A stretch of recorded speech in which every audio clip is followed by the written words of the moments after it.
Hi everyone! In this video I'm going to show you how I drew these realistic red grapes using colored pencils. Here you can see me getting started on the first grape. For this drawing I was using a combination of Prismacolor and Polychromos pencils on Legion Rising Museum mount board. I like to use the 2-ply white, and I basically worked on all of these grapes the exact same way. I started off with an outline, and then I started filling in some of the shadows and highlights, and then I worked over my midtones, blended with solvent, and then added a few details. For this drawing in particular, the top portion of the grapes were a lot warmer in color, so they were more reddish, and then the bottom layer of grapes was a little bit cooler, so more purple. So I just adjusted the mid-tones that I was using to accommodate that, but it's really simple to do. This drawing is actually a tutorial over on my membership. If you are interested in learning how to draw it, you can watch me do several of these grapes in real time, and I just kind of walk you through exactly what I'm doing as I'm doing it. Just having so much success over there, so much fun watching other people, some people who have never drawn before, learning how to draw things that look so beautiful, so that's very exciting for me. So check that out if you're interested. There are links in the description. You'll see me using a Q-tip in this one to apply the solvent.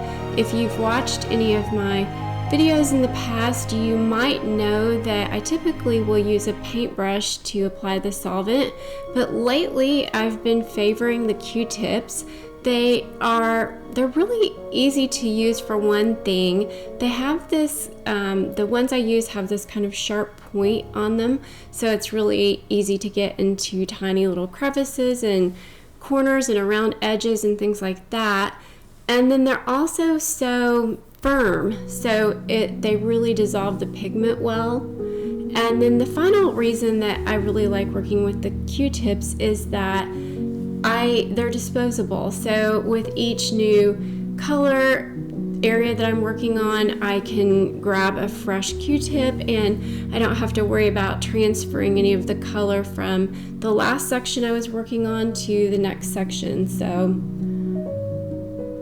definitely worth trying.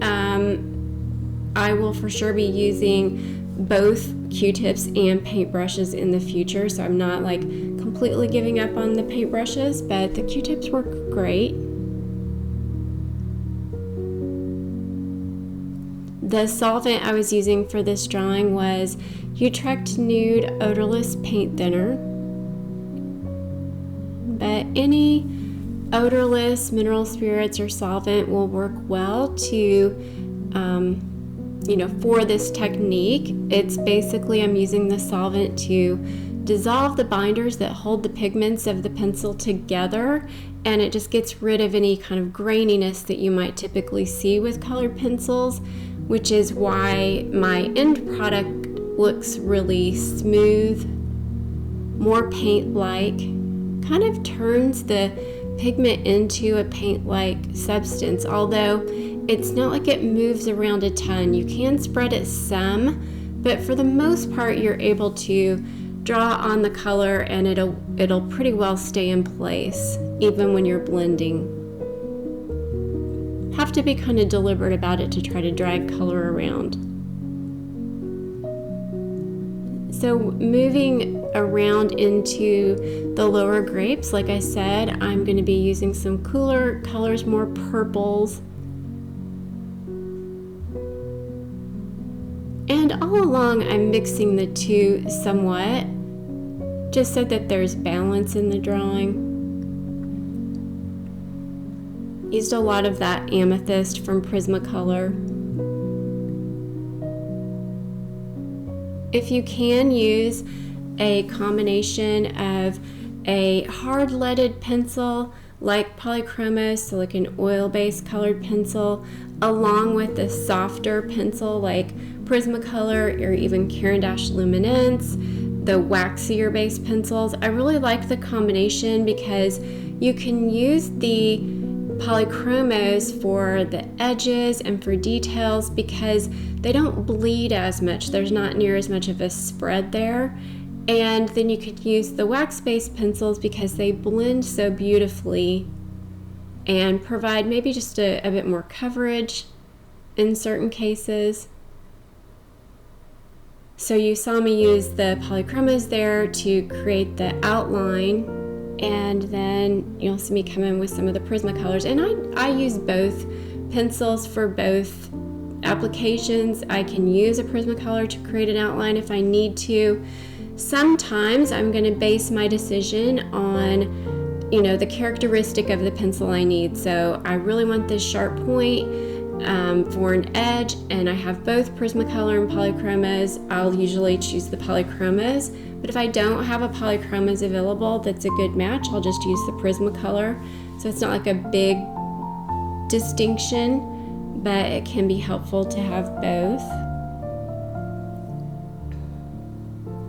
Sometimes I'm basing my choice of pencil on the color that I need. Sometimes I'm basing it on the value that I need. Maybe I just really need a dark value, and a Prismacolor or Polychromos, the value is going to be a lot more important than the actual color. So thinking about your pencils in that way, the color and value that they can provide, and also the characteristic of the pencil, if it's a wax-based or an oil-based, hard-leaded pencil or soft-leaded pencil, you can make a choice based on that combination.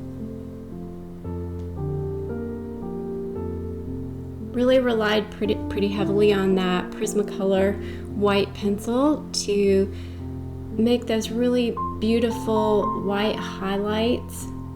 And it's important to think about when you're working on your highlights, you want to make sure that they're not just like a bright white circle. You want some detail even within the highlight. So get the highlight drawn in and then add some dots in there, or blend some color on top of the highlight using your solvent so that it looks a lot more natural. That's something that took me a while to learn. And so here I'm just working to finish up this drawing with the green stems. That was a super easy part of the whole process. And once again, here is my finished drawing. Let me know if you have any comments or questions, and I will see you in the next video. Bye, everybody.